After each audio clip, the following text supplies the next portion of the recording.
This is the 217 Recovery Podcast with Corey Winfield. That was kind of a funny voice recording there.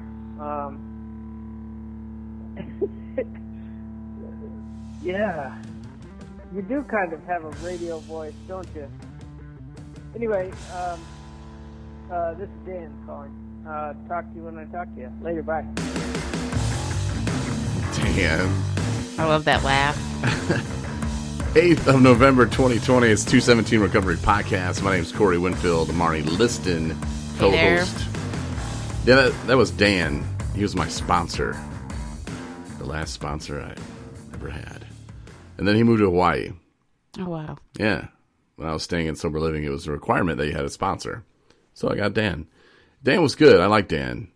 Dan liked to talk. And Dan was actually one of the first people to donate to 217 Recovery. Wow. I was shocked. I was like, whoa, what is this? It was nice. And I miss Dan. Dan, I think he had 10 years sober. And I just thought, oh my, like 10 years? Mm-hmm. Like, your whole life, bro. Right.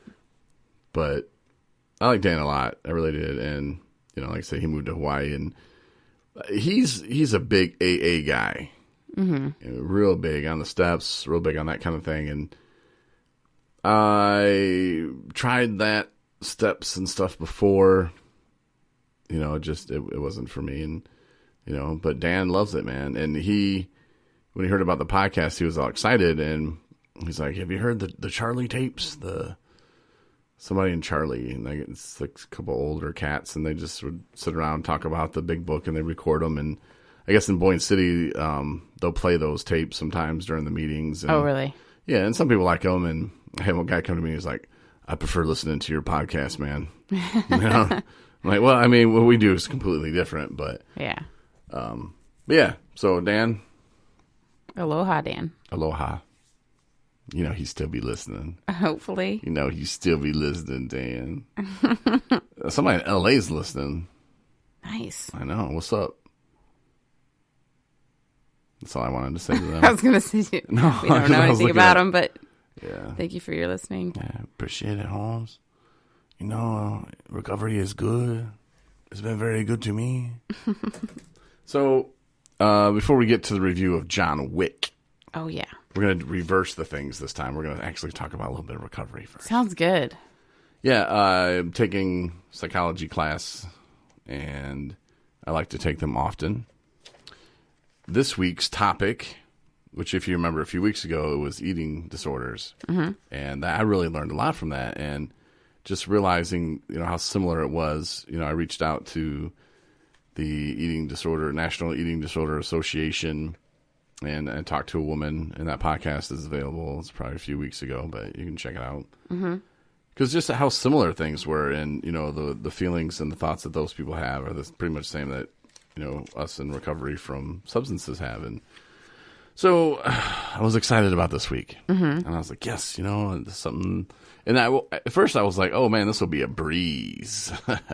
You know, I know a lot of this stuff already. Because the topic was substance use. Right. So it's like, yes, like this will be my thing. And then I started really getting into it, and I'm like watching video after video after video after video that I don't even have to watch for this class. But I just got intrigued. And of course, when you're passionate about something, it doesn't seem like it's work or it's homework. And then I realized I do have a deadline. So I'm like, okay, well, I can watch some of these videos later. I did post one on Facebook. Oh. It's by a woman, and it's very good. And she is a psychiatrist, and she talks about the mental health field and how to help people, and just the fact of like what's going on in the brain when it comes to addiction. And she was talking about, you know, the whole dopamine effect, and it was kind of disproved because people thought at first like, oh, you give them dopamine, or you give them, you know, person takes drug and ooh, dopamine goes up. Well, then you give them the drug. Again, dopamine is supposed to go up, but it barely even had any kind of effect. And they try again. Nope, nothing. And they started doing the same thing with animals. You know, give them a treat. Oh, dopamine. Give him another treat. Nope. And they realized it was the conditioned stimulant. And what I mean by that is like, so you take the drug, you get the dopamine, take the drug again, you barely get any dopamine. Well, it's because it's the situation that gives you the dopamine that makes you want to go get the drug again. So, I mean, you can relate it to hunting. Like, you know, I'm like my little brother would go, hell yeah, man. But it's a tool that our bodies use to survive. You know, eating the food, well, that keeps us alive. But the thrill of the hunt it gives us a dopamine to get up and do it. It gives us motivation, you know, to get that food. It's like the reward. Mm-hmm. It's like when you're like, hey, honey, if you clean the house when you get home, you know, it's like, I'm cleaning the house, you know, like, yeah, I like the reward too, but it's just the whole, I got to do this, you know, so I get the reward, you know, if that makes any sense. So we actually get the dopamine, like if we're looking for the drug, you know, it's like, oh, that's when the dopamine's going, which makes it even stronger. For us, it makes the craving like even stronger to go want to get that drug or to use that drug. Yeah. You know, it's like some people will tell you it's not like, and I used to be the same. Like I didn't get drunk because it was fun, you know, and people who use certain drugs, it's not fun for them. Right. You know, but not having any, the stress of that outweighs everything else, you know, so the dopamine is going to send them on that path to go get more. Mm-hmm. And it makes total sense, you know, it's the conditioning system, you know, it's the behaviors that's instilled in us and that leads to our survival. But, you know, given drugs, the drugs replace that and it takes away any kind of ability for us to think, right? You know, how we should. And you know, the behaviors that we'll do will lead to the reward or the drugs. Yeah. Regardless of the consequences. Yeah. Oh, yeah. Yeah. Yeah. And she says that too in there about how, you know, it'll be the worst situation, the worst punishments, and we don't care, you know, because we're not conditioned that way. You know, it's, yeah, well, we can get in big trouble and we can do, you know, 20 years in prison and get our hands cut off, whatever. It doesn't matter. You know, and it's not a choice, and she says that in there as well. But I recommend you watch the video. It's amazing. If somebody in your family doesn't understand, or I don't know, you just want to share it with your Facebook friends. You know, it is on our Facebook. It's on our Facebook group. It's on our Facebook family. A little bit of science for you. Yeah, you know, some really smart people, right? Talking about addiction and you know why it's hard for people to stop. Mm-hmm. You know, especially without help. So, check it out, man. You will like it. And then, well, do you want to do the movie review right now then? If you want to, yeah. Okay. All right. So I'm so excited because Marney, for the first time ever, watched John Wick the other night. Mm-hmm. And I was proud of you because at first you're like, ugh. And it was the same reaction I had. Mm-hmm. I don't really like Keanu Reeves. Like, aren't his movies like jokes now? Like, I didn't watch The Matrix because I just wasn't a fan. I thought the same thing, and you kind of were like, oh, I don't like. I didn't actually say. I said I hate Keanu Reeves. I really, very strongly dislike Keanu Reeves, and as an actor. Donates all his money to like charities and stuff. Well, I mean, I'm not saying he's a bad person. Oh, you just don't like the way he acts. I do not care for his acting. And in fact, his acting was really not even that great in John Wick. Whoa. It's still, the Keanu still shines through. His like awkwardness still shines through. I don't know. It just reminds me of him in Speed when it was just like, he was just bad. Just all day long, all around. Terrible. Whoa. Just a terrible actor. Oh. And he's got this like doofusy kind of. And he was in this other movie that's out that I will not make you watch because I only could watch a little bit of it. It was in between the John Wick movie and the John Wick 2 when I actually watched the end of it. Called Knock Knock. Have you seen? I'm getting off on a little bit of a tangent here, but it still has to do. It circles back around to Keanu being awful. It's about he's married to this foreign artist, and they have 2 children together, and he leaves, and then these 2 girls show up on his door, and they get him involved in this weird sexual, like, wrongdoing, obviously. Like, he's somehow taken advantage of, I guess, if you want to put it that way. That happens more than you would.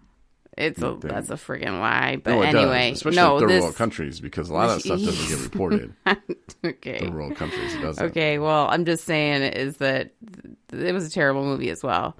John Wick was a good movie. John Wick 2 was a good movie, but still his acting was still not that great. I don't know. Wow, so you're beefing with Keanu. Yeah. You probably don't like his band either. I didn't know he had a band. Oh, Jesus. Probably too much Keanu in that band. You'll see what I'm talking about. There's just times when it's just he's just cheesy, and I can't get over it. People know what I'm talking about. I know you know what I'm talking about, world.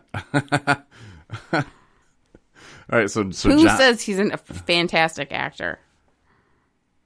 I love him. I think he's awesome. You do? Yeah, I'm gonna watch this new Bill and Ted's thing, but not for the price it's on demand right now. It's like $10 or something. I was like, I watched the trailer. It doesn't look good at all. I definitely will fall asleep during that one. But so back to John Wick. All right, so you finally watch it, and I told you the first time I watched it, I was in the hospital, almost in death mode when the whole liver thing. So I'm in the hospital, and the nurse comes in. The nurse, who I thought was like flirting with me, but then I realized she just thought I was going to die. So she was being super nice. But yeah, she was like, "Oh, me and my boyfriend, we watched this movie John Wick, and it was so good." And I was like, "Really? Who's in it?" She's like, "Keanu Reeves." I'm like, "Out. Don't care. I'm not going to watch it." She's like, "No, you got to watch it. It's so good." I'm like, "You just told me Keanu Reeves is in it. Like, not interested." She's like, "You have to watch it." Well, I got out the hospital, and I just pretty much when I got home, I just laid on the couch. Like my feet were swollen. I couldn't watch. It hurt. So I watched a lot of movies. I thought, you know what the hell? Let me give this John Wick a try. And it was damn good. I loved it. It became one of my favorite movies. So that's when I watched it for the first time. So you watched it for the first time just the other night. Yes. I liked the action of it. I liked the whole plot. I liked how I don't know, suspense, action, what have you. I mean, it's totally unrealistic, obviously. Well, I mean, no, I'm sorry. I don't care. There's no, like, assassin killer or any kind of underground. I mean, I'm sure there is something similar of that nature of the underground coin system or whatever for, the Dark Killer Association or what have you. Yeah. But, like, one man can't take down, like, 50. And then he'd be like, I'd be like, where'd all the guys have? Why do they have no guns all of a sudden? He'd be fighting, like, 6 guys would be coming at him, like, all perfectly timed from all different angles. And they all have no guns now, all of a sudden. Like, they all had guns, 5 minutes ago. Because he hit them and took their guns. No, these are new people, because he killed all those other guys. He took down, like, 60 people. Like, nobody ever was, like, 20 feet behind him who was an ace shooter, and was like, oh, there he is killing 3 guys. He's busy killing 3 guys right now, so I'm going to go ahead and shoot him while he's busy doing that. No, he would, like, shoot one in the leg, and then he'd keeps still getting hold the shot guy. At all the time when he's got his shoot the other bulletproof. people, and then hit that guy again later. Okay, now he's got his bulletproof suit on, right? And he's all ding, ding, ding, Batman style, whatever. Now you're getting 1 and 2 confused. No, I'm not. Okay, the first one. Let's just fine. All right. I have to go. Like, why does nobody ever shoot him, like, in the head? They tried, but he's too fast. And after he's been gone down, like, 40 flights of stairs and, like, twisted over and like dropped on his back and went through windows. And he's like, ow, I have a cut on my face. I need a room.